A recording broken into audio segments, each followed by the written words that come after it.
நம்ம இப்போ வந்து நேற்று சொன்ன மாதிரி பருப்பு வந்து கத்திரிக்காய், உருளைக்கிழங்கு, மாங்காய் இதெல்லாம் போட்டு பருப்பு ஊற்றி நம்ம துவரம் பருப்பு போட்டு பார்க்க போகிறோம். ஆஸ் யூஷுவல் 2 டம்ளர் சின்ன டம்ளரில் துவரம் பருப்பு எடுத்து நல்லா வாஷ் பண்ணி ஊற வச்சுக்கோங்க. அதுக்கப்புறம் தேவையான அளவு 2 டேபிள் ஸ்பூன் எண்ணெய் உண்டுன்னு ஊற்றிக்கோங்க.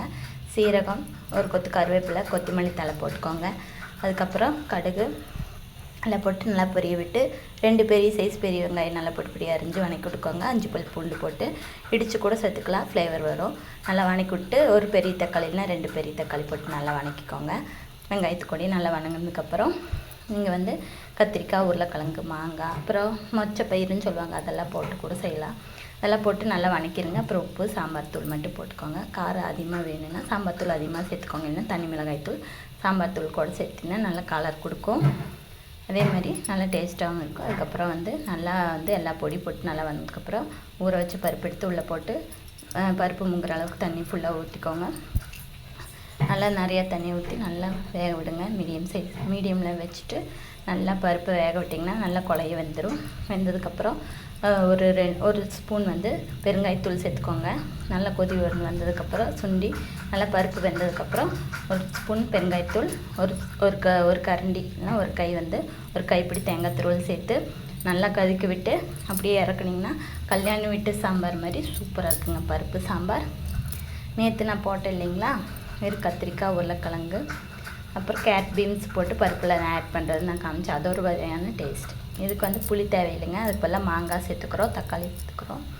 இது வந்து கத்திரிக்காய், உருளைக்கிழங்கு மட்டும் நீங்கள் யூஸ் பண்ணுற மாதிரி இருந்தால் ஒரு எலுமிச்சம்பழ அளவு புளி வந்து கரைச்சி பருப்பு வேகையில் பருப்பெல்லாம் போட்டு நல்லா வெந்ததுக்கப்புறம் கொதி விடும்போது பெருங்காயத்தூள் சேர்த்தும்போது நீங்கள் ஒரு எலுமிச்சம்பழ அளவு புளி கரைச்சி ஊற்றணும்.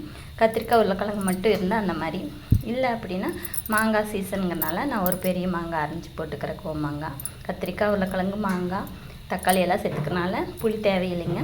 அதே நல்லா புளிப்பாக இருக்கும். மாங்காய் புளிப்பாக இருக்கிறனால இது ஒரு ஃப்ளேவராக இருக்கும். சாம்பார் சூப்பராக டேஸ்ட்டாக இருக்கும். நீங்களும் இந்த மாதிரி மறக்காமல் ட்ரை பண்ணுங்கள். தேங்க்யூ. இன்னொரு ரீகேப் சொல்கிறேன், நோட் பண்ணிக்கோங்க.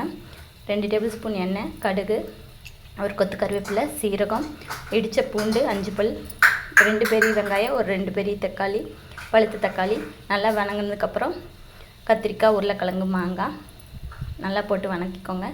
ஒரு சிட்டிகை உப்பு, தேவையான அளவு உப்பு, ஒரு ஸ்பூன் சாம்பார் தூள், காரத்துக்கு தகுந்த மாதிரி தனி மிளகாய் தூள் சேர்த்துக்கலாம், இல்லைன்னா சாம்பார் தூள் 2 டேபிள் ஸ்பூன் யூஸ் பண்ணிக்கலாம். நல்லா போட்டு காயிலே நல்லா வதக்கிடுங்க. உப்பு போட்டு நல்லா வதங்கினதுக்கப்புறம் தேவையான மஞ்சத்தூள் ஒரு சிட்டியை சேர்த்துக்கோங்க. அதுக்கப்புறம் ஊற வச்ச பருப்பு 2 டம்ளர் நான் சேர்த்துக்கிறேன். உங்களுக்கு எவ்வளோ தேவையோ அவ்வளோ சேர்த்துக்கோங்க. நல்லா களைஞ்சு காய்கொடையை சேர்த்து மிக்ஸ் பண்ணிக்கோங்க.